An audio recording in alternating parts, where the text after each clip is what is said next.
Welcome to the Weekly Roar, coming live from the Lion's Den, helping new managers become great leaders and awesome bosses.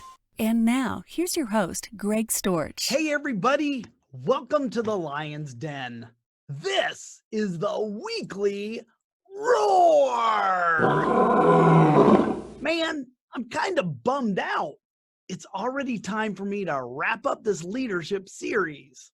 Man, it's hard to believe it's been 10 weeks since I kicked off this series on New Year's Day, but all good things must come to an end, so they can be replaced with better things. I'll tell you what that is in a minute. But first, I'm Greg Storch, the founder of Lione Enterprise, a leadership development and coaching business where I focus on creating winning work cultures, one leader at a time. I'm a certified professional leadership coach and a certified leadership speaker and trainer. Okay, so last week I completed the last topic in my leadership series I was calling Leadership Reboot 2020, Start With You. That leadership series was really designed to bring all of us back to basics by doing a leadership reboot. A kind of getting back to basics, if you will. My main intent with this series was to get us to just stop for a second and take a look at ourselves as leaders, because it all starts with us first. So in the last session, I just had to round out the series by touching on the importance of personal growth. I spoke about how becoming intentional with our personal growth helps us to expand our capacity. I said that our capacity to grow determines our capacity to lead. It all goes back to the golden rule that we can't give what we don't have. We can't lead people to places we've never gone ourselves. We have to go first and farther than others if we want to lead them. If you missed that episode of the Weekly Roar, head over to my website at lion-enterprise.com and click on the Lion's Pride library, where you'll find video number 94 for last week. While you're in the Lion's Pride library, check it out. It's a free resource that you can access on my website, and it's a great way for you to get more of the roar. All right, everyone.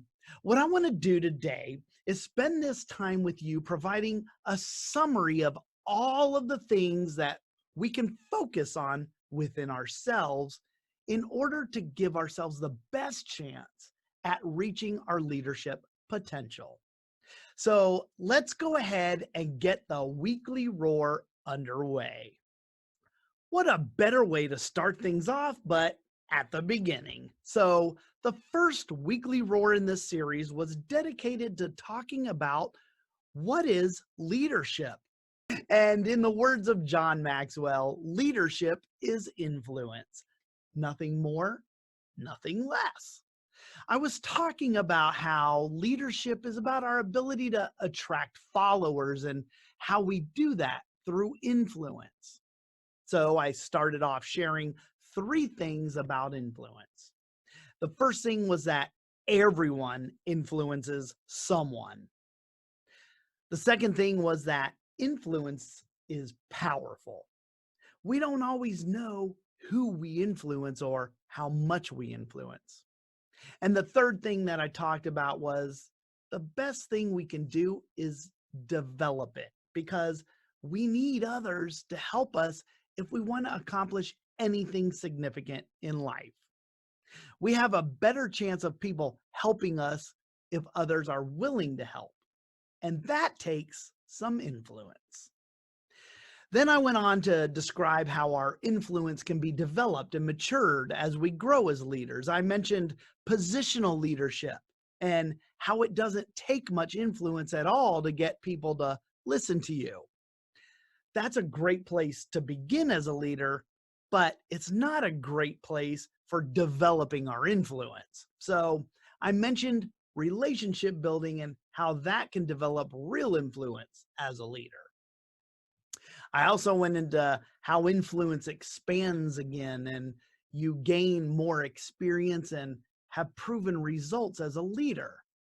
But the really strong leaders are the ones who understand the importance of results and relationships, and those who pay attention to both of those areas. So overall, I provided the 5 R's of where our influence comes from.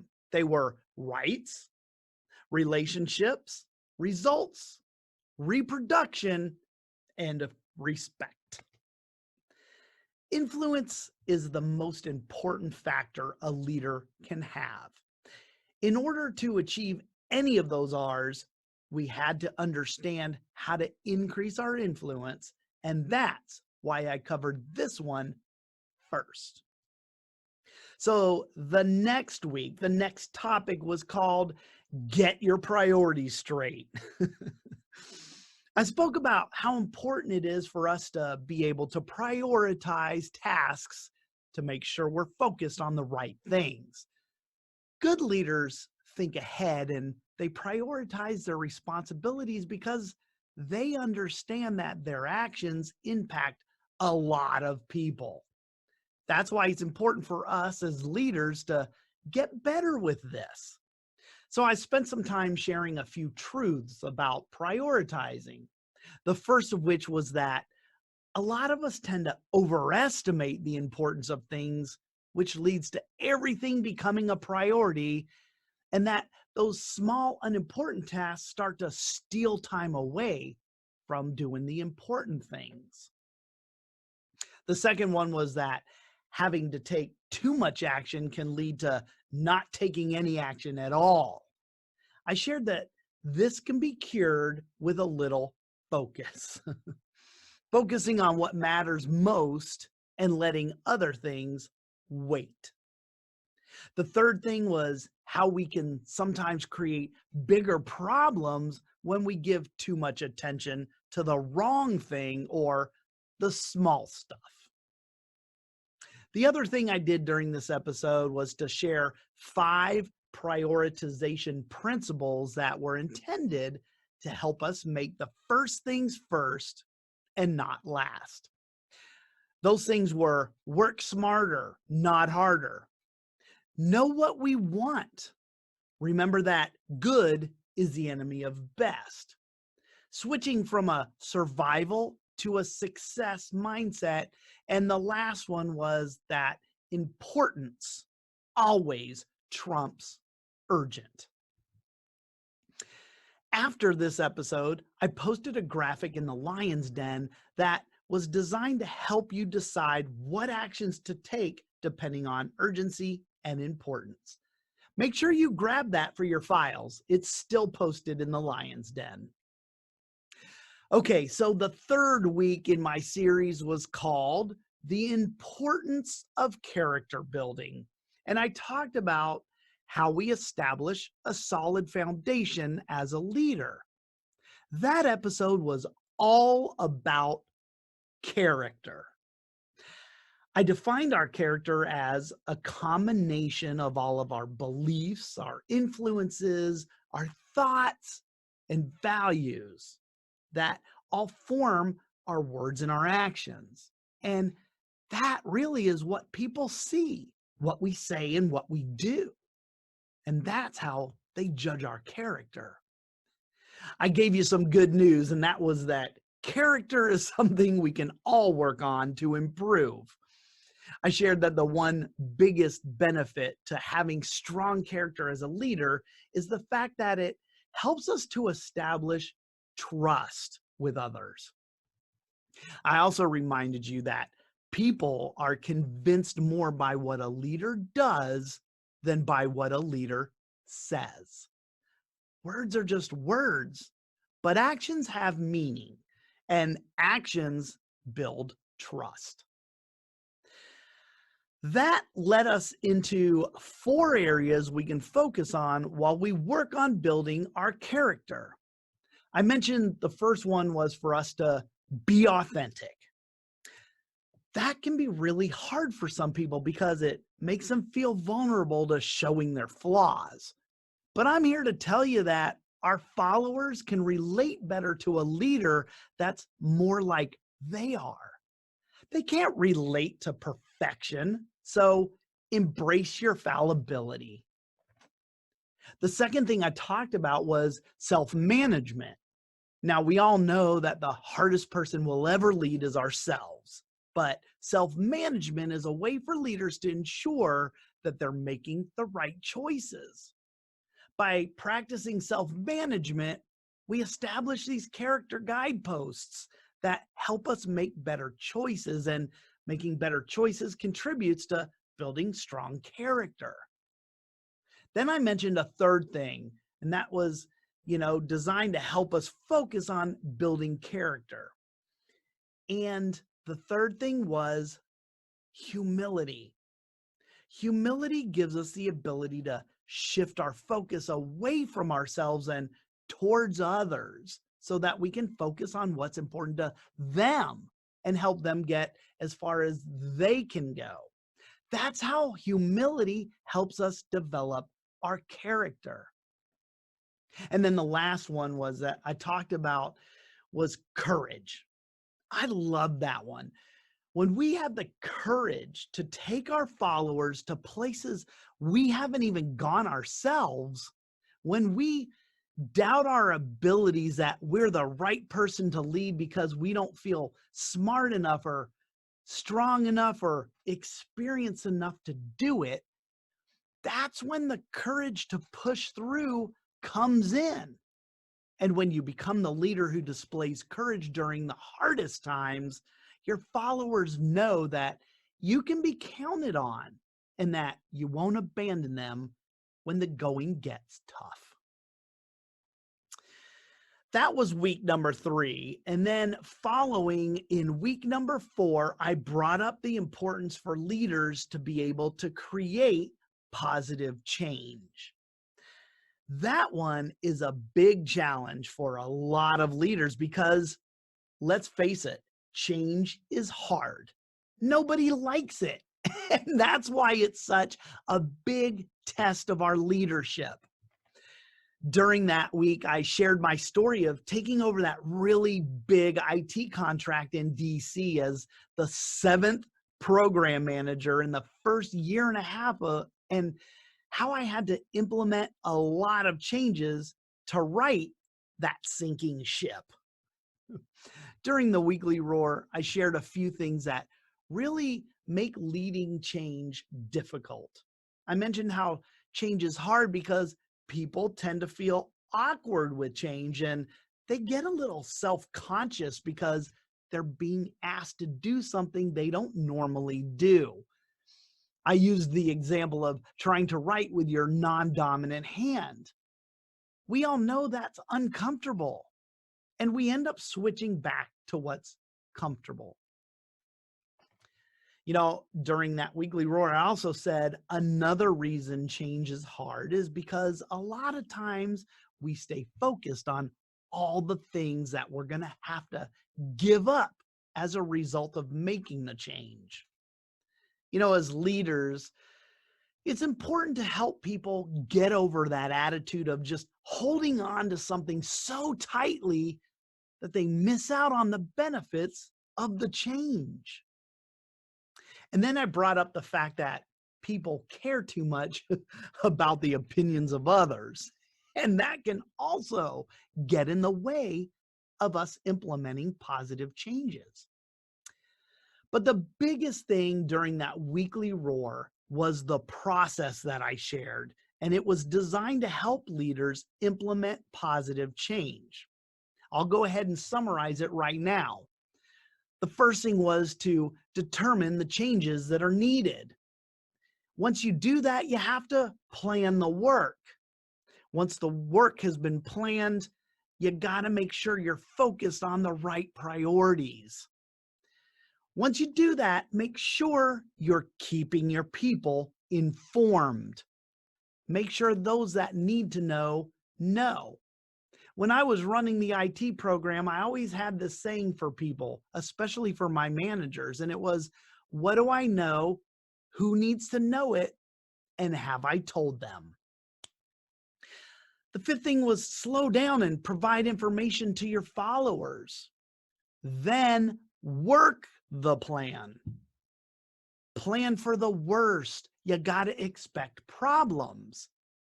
Make sure you focus on the wins. And then the last thing was check progress daily. I also shared the 3 C's that'll help keep your message of change going. And those 3 C's were clearly, creative, and continually talk about the change. Clearly, creatively, and continually talk about the change. Remember, people buy into the leader, then the vision. If you want to create positive change as a leader, simply ask yourself whether or not they buy into you as their leader. If they do, then you have this process to follow to help you implement that positive change. Implementing positive change is the true test of a leader. Now that brought us into week 5. So the 5th thing that I covered in this series was called the positive side of problems. And you got to see why I called it that. I spoke about the importance for leaders to develop their ability to problem solve. The day your people stop bringing you their problems is the day you've stopped leading them. Being able to solve problems is really the quickest way for us to gain leadership. And here's a reminder why. Leaders don't just have to handle their own problems. They also have to handle the problems of those they lead. And those are the problems that don't get handled at the lowest level. When we have the ability to solve problems, that gives us the ability to also gain trust. Problems can really show us who we are. So during this lesson, I shared some of my stories about how that was true for me. I spoke about how our decisions are impacted by how close we are to the problem. And that's why it was important for us to get out of our office and walk around to get to know our people. You get a better understanding of the true problem, and decisions to resolve it are much better when you're closer to it. I also told you that leaders should expect to have problems, right? And it's our responsibility to fix them. And then I went on to add that believing there is always an answer is a great mindset for leaders to foster. I shared the tagline I used to use all the time as a program manager when somebody would come into my office and say to me, "We have a problem." My standard response to them was always, "There are no problems, only solutions to problems." I also spoke briefly about how leaders have to observe their people and watch how they react to problems. We talked about different kinds of people, like those who just make problems worse. People who just seem to attract problems, like Good Luck Schleprock from the Flintstones. People who just roll over and play dead when a problem comes along. And I also talked about those people who actually can use problems as opportunities for success. The last thing I did was I shared a few ways that leaders can start to look at problems as opportunities. Things like getting ahead of the problem so you avoid getting blindsided. Clearly understanding what the problem is by avoiding making assumptions. Then I reminded you that good leaders ask great questions, and it's even more important to do that when we're problem solving. I also told you that there was always more than one way to skin a cat. We see problems through a lens of opportunity when we develop more than one solution to that problem. I wrapped up by leaving you with some questions that you could ask yourself in order to grow into a better problem solver. Do you remember what they were? Well, it was a while ago, so let me remind you. The first question was, what does the way I currently handle problems say about me?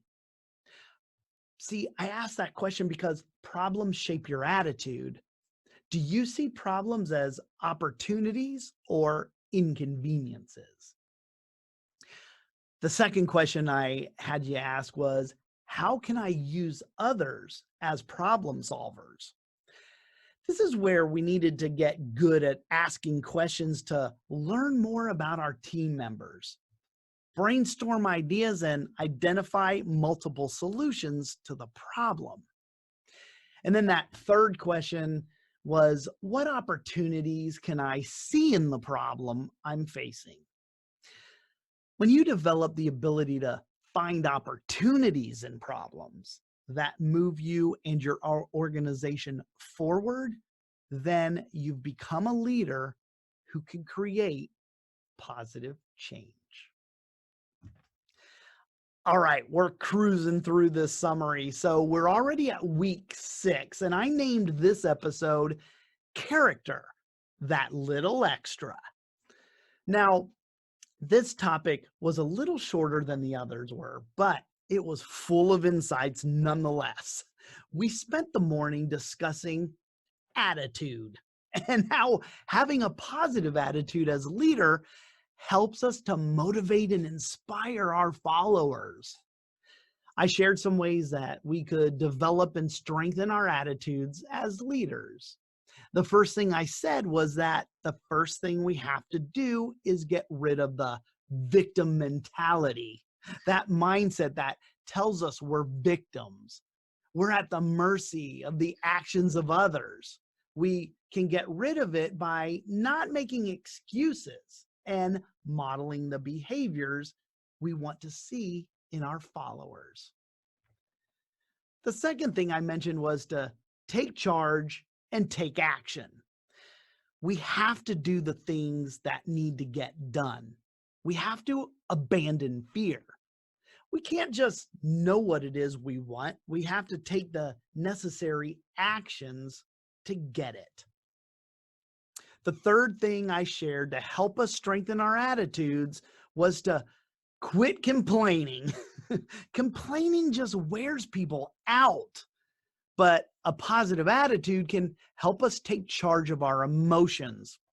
And when I got there, I reminded you that even though our attitudes can't stop our feelings, our attitudes can keep our feelings from stopping us. I also shared that one of the best ways to stop complaining was to adopt an attitude of gratitude. Remember, the more we complain, the less we obtain. The fourth and final thing I told you was to find and follow your passion. It helps to develop a positive attitude by producing feelings of satisfaction and enthusiasm. I ended up wrapping this episode of the Weekly Roar Up by sharing the Lion Chasers Manifesto. Man, I love that thing. And it encouraged all of us to run to the roar. If you want to see the Lion Chasers Manifesto, go to my Facebook business page for Lione Enterprise, and you can read it right there.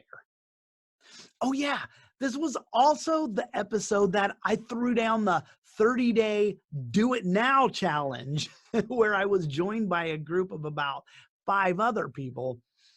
Now that challenge was designed to help us just get over the tendency to procrastinate. That challenge just ended last Thursday, and it actually was a big success for many of us. So as we entered week 7, after I was done speaking about attitude, I presented the topic titled The Heart of It All, Servant Leadership. I'm a servant leader myself, so I really enjoyed this episode. I was able to share some practices on how we can get better at becoming a servant leader. And here's a recap of those things. The first one was to remember that you're not your position or title. Don't rely on that to get you where you want to go or to help you lead others. Instead, focus on walking the walk and talking the talk. Do what you say you're going to do. Lead by example and put others first. The second thing was to keep the faith. I said that leaders need to believe in their people and their potential. When we believe in others and the more we serve them, the more their potential increases. It multiplies and that benefits everyone involved. The third thing was for us to get a different perspective. That was really about being empathetic and trying to see things from the view of others. I mentioned here about the importance of connecting with others because it helps leaders know the minds and hearts of their followers. And when we can do that, it's much easier to be able to serve them. The last one was to shift from me to we. Now, that's a big shift for some leaders to have to make, but not for a servant leader. Traditional leaders, they tend to take credit for the success of their teams, but a servant leader knows that the team's success becomes their success. Servant leaders actually find satisfaction and joy from seeing their teams succeed. They understand that one is just too small a number to accomplish anything great. I also gave you a list of things you could do in order to serve and add value to others. That list included things like suspending judgment, being authentic, building community, and developing other people. As a reminder, if you want to become a better servant, focus on just two things: develop a servant heart and develop servant hands. All right, already at week 8. So in week 8, I shared the importance of vision in leadership, and I called it Vision, Seeing More and Before Others. We got to talk about why vision was so important, which included the point that when we can see it, we can be it.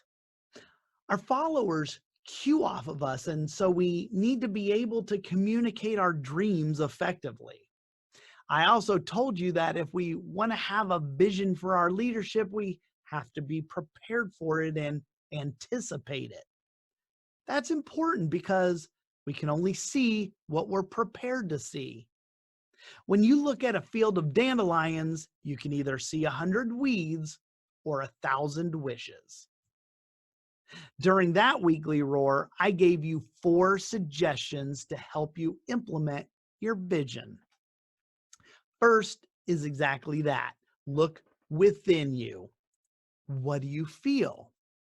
Second was to look behind you. What have you learned? We talked about the art of reflection. The third was look around you. Do you see what's happening with others? And finally, the fourth was to look ahead of yourself. You have to be able to see the big picture to create the vision. I also shared 3 ways we can improve our ability to see more and before others do. The first one was spending time with people who inspire you to dream bigger. I encouraged you to identify who those people are in your life and start getting more time with them on a frequent basis. The second thing was for us to get curious. Remember, good leaders ask great questions, so ask questions that will help you see farther and wider than others see. And the third and final thing you can do to help increase your vision, well, that was to develop a vision growth plan. Think about things you can do to grow in the area of vision. Stretch your thinking and expectations and learn how to think bigger. As a leader, when you discover your vision, it becomes your inspiration, your fire, your guide. Be sure that you nurture it, embrace it, own it, and paint a compelling picture of it for your followers, because vision is the essential quality of leadership. Without it, it will be difficult to reach your full potential as a leader. Woo! Okay, we're at week 10. I know. I can't even count. See, this is what happens when you go to Catholic school. Okay, we're on week number 9.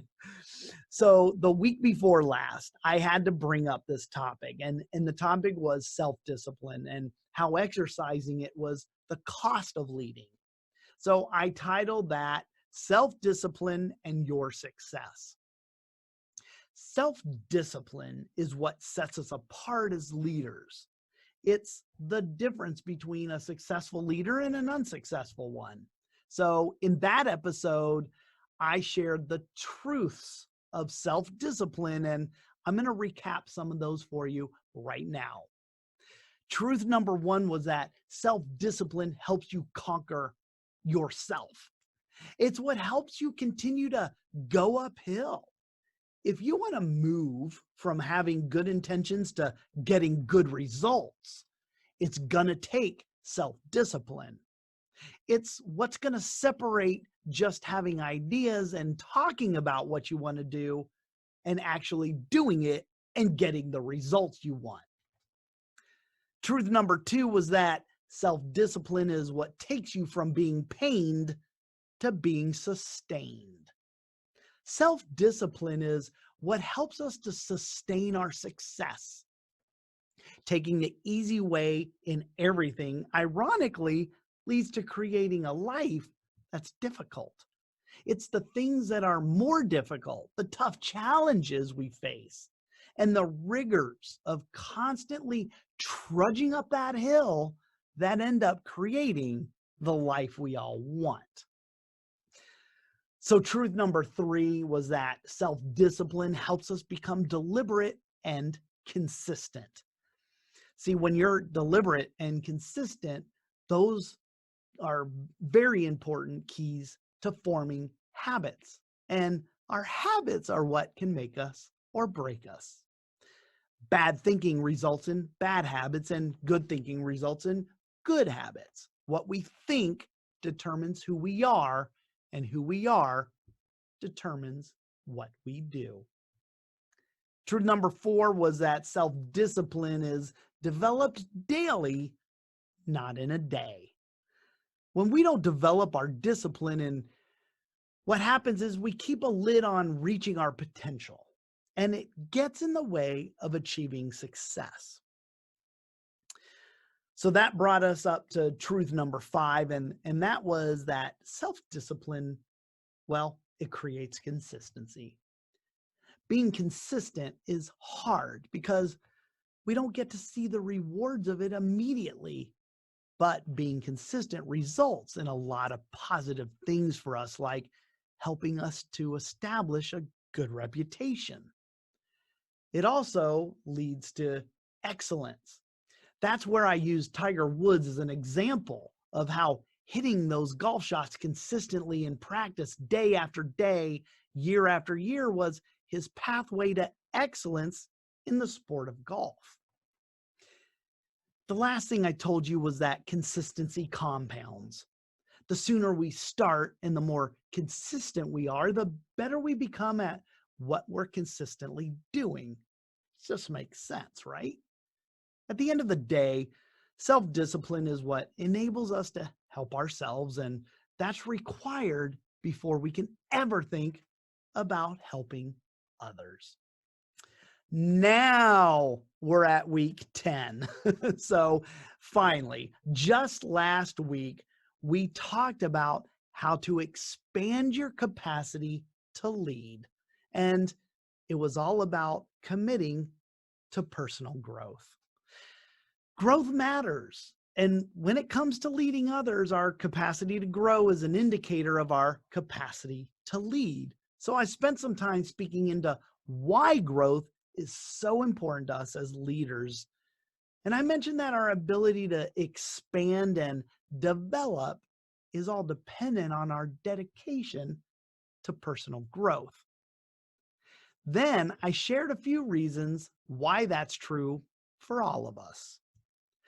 The first thing was that growth is the only way to make tomorrow better than today, because growth increases our hope.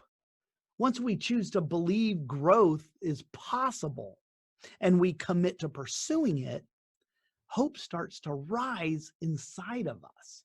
So in order for growth to make tomorrow better than today, we have to develop a growth mindset, make growth a habit, and sustain our growth over time.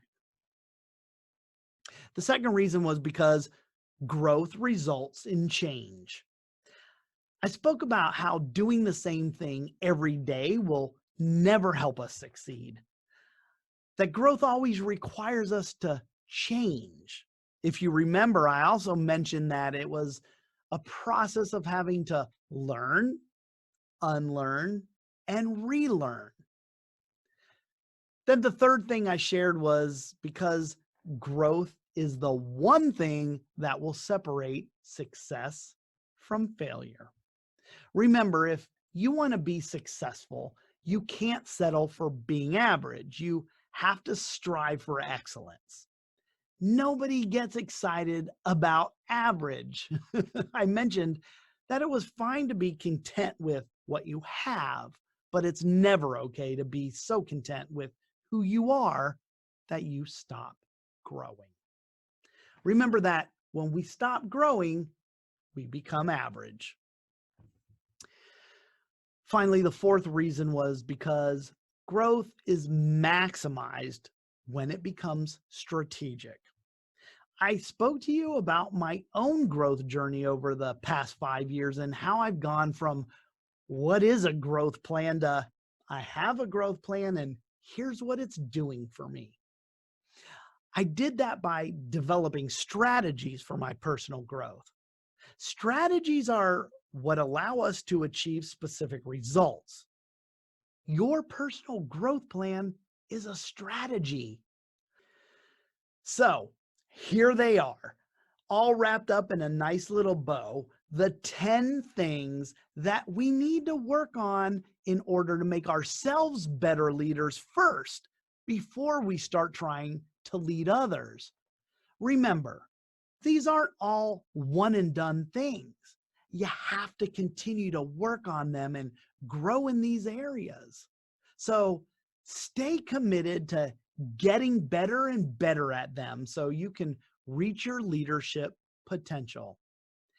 Here they are: influence, priorities, our character, the ability to create positive change, solving problems, our attitude, being a servant leader, having the ability to have vision, exercising self-discipline, and then the last thing, personal growth. Okay, everyone, that is it. A summary of the past 10 weeks. I hope you enjoyed my series called Leadership Reboot 2020. It starts with you. So here's what's next as I continue to deliver more leadership series. I'm excited to announce my latest leadership series, and I'm going to call it How to Raise a Leader. For the next 10 weeks, I'm going to be speaking about the top 10 things that we can do as leaders to raise other leaders. I mean, after all, ultimately, that's what leaders are responsible to do. I'm going to start this new series next Wednesday, March 18th, by discussing why leaders must multiply. I look forward to seeing you then. Thank you so much, everyone, for tuning in week after week to the Weekly Roar for my last series. And I hope I'm going to see you in the Lion's Den as we kick off the new series next week. I can't tell you how much I appreciate all of you. Okay, everybody, until we meet again this Wednesday, remember, be powerful, but stay poised just like a lion. Bye, everybody. Thanks for watching the Weekly Roar live event at lionenterprise.com. If you enjoyed this video, please tell others to join us each week here in the Lion's Den. Thanks again, and see you next week.